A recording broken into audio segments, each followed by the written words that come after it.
ជំរាបសួរក៏ដូចជាសួស្តីដល់កាន់ប្រិយមិត្តស្ដាប់នៅក្នុង Channel នៃទានរឿងខ្មោចរាត្រីទាំងអស់គ្នាហើយនេះវិលមកជួបជាមួយខ្ញុំបានម្ដងទៀតហើយនៅក្នុងពេលវេលានឹងម៉ោងដដែលហើយថ្ងៃនេះដែរគឺខ្ញុំមានរឿងមួយដើម្បីចែករំលែកទៅកាន់អ្នកទាំងអស់គ្នាហើយរឿងនោះកាលឡើងនៅក្នុងឆ្នាំ2019អ្នកទាំងអស់គ្នារឿងនោះគឺជារឿងខ្មោចចូលសន្ធិដ្ឋខ្លួនកាលពីឆ្នាំ2019ហ្នឹងគឺមានបងប្រុសម្នាក់ដែលគាត់រត់ពីផ្ទះគាត់មកគាត់នៅក្នុងវត្តហើយគាត់ធ្វើសកម្មភាពប្លែកដូចជាការឈូសស្មៅបោចស្មៅក្នុងវត្តធម្មតាតែគាត់និយាយម្នាក់ឯងរហូតអីចឹងនិយាយតែឯងល្អតែឯងថាកន្លែងនេះកន្លែងអញកន្លែងនោះកន្លែងអញកន្លែងនេះកន្លែងអញធ្លាប់ទៅកន្លែងអញធ្លាប់នៅដល់យ៉ាងទៅអ្នកអរគ្នាគឺប្រសងហ្នឹងអត់ដឹងថាលោកមានសង្ឃការបែបម៉េចទេធ្វើឲ្យខ្ទាស់ចិត្តធ្វើឲ្យគាត់ទៅខឹងលោកម្ចាស់អង្គហ្នឹងណាហើយយ៉ាងទៅក៏លិញរត់ដេញតែម្ដងរត់ដេញប្រសងហ្នឹងណា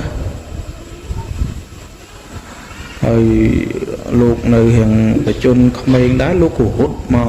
មកលើកត់មកដល់ពេលលោកគ្រូចាតិកាគាត់សួរថាថៃមានរឿងអីនោះយ៉ាងហ្នឹងលោកនីហ្នឹងក៏ប្រាប់ទៅលោកគ្រូចាតិកាថាមាន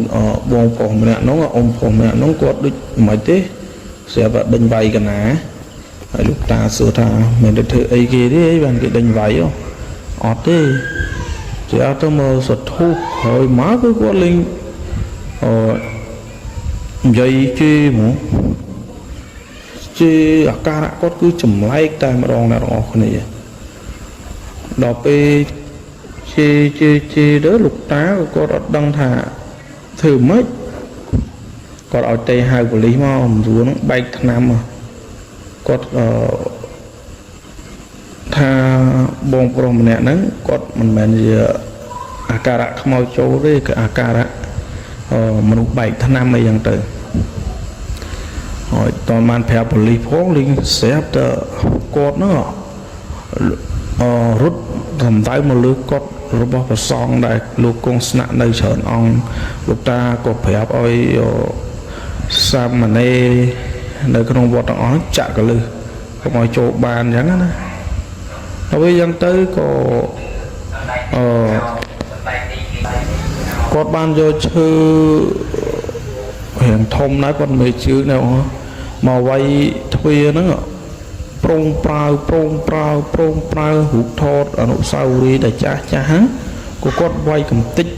ទាំងពីរសុំហ្នឹងទៅអ្នកទាំងអស់គ្នាហើយដល់ពេលយ៉ាងទេកាលហ្នឹងខ្ញុំបាទក៏ជាប្រសងដែរហើយខ្ញុំបានសូត្រនៅមុនរបស់ពុទ្ធហ្នឹងសូត្រធម៌អីក៏សូត្រករណីហ្នឹងក៏សូត្រអ្នកមូមេហ្នឹងក៏សូត្រយន្តទុនចយន្តោហ្នឹងក៏សូត្រប៉ុន្តែសូត្រទៅដឹងគាត់ថាមកយកគាត់ថាឯងមិនបាច់សូត្រទៀតទេធម៌ហ្នឹងក៏អញចេះដែរធម៌អីក៏អញចេះដែរឯងចេះក្រោយអញទេស្រាប់តែចេញអាការៈបែបហ្នឹងមកគឺព្រឺរួមតែម្ដងអ្នកទាំងអស់គ្នាយ៉ាងក៏ខ្ញុំសន្និដ្ឋានថាគាត់មិនមែនជាមនុស្សបែកថ្នាំទេគាត់ជាមនុស្សដែលនៅក្នុងវត្តហ្នឹងប៉ុន្តែអត់ដឹងថាគាត់នៅកន្លែងណាទេហើយប្រហែលជាអ្នកដែលថាអាសាវត្តហ្នឹងទៅសន្ធិដ្ឋវត្តផងក៏មិនដឹងឬក៏ពួកអមនុស្សដែលនៅអាស្រ័យនៅវត្តហ្នឹងវាខឹងសបាហើយក៏គេធ្វើចូលសន្ធិដ្ឋរូបហ្នឹងផងក៏មិនដឹងអញ្ចឹងហើយប្រពន្ធរបស់គាត់ហ្នឹងគាត់ក៏លួងឲ្យទៅផ្ទះវិញទៅអីចឹងណាហើយទៅផ្ទះវិញទៀតសោតនិយាយព្រឺរួមអ្នកនរគ្នាក៏ធ្វើសកម្មភាពចងកសម្រាប់ខ្លួននៅផ្ទះប៉ុន្តែអត់បានសម្រេចទេហើយប្រពន្ធក៏នាំទៅមើលគ្រូទៅហើយក៏ឲ្យពាក់ខ្សែពាក់អីចឹងទៅអ្នកនរគ្នាហើយមិនដឹងថាជាយ៉ាងម៉េចទៀតទេនៅពេលដែលគាត់ជាយូរទៅដល់ពេល ម្លងដូចជាពី3ខែគាត់ក៏សម្រាប់ចិត្តចងកសម្រាប់ខ្លួនហ្នឹងម្ដងទៀតហើយក៏បានជោគជ័យទៅហើយរឿងហ្នឹងក៏មានតែប៉ុណ្្នឹងដែរដើម្បីចែករំលែកកាន់អ្នកទាំងអស់គ្នា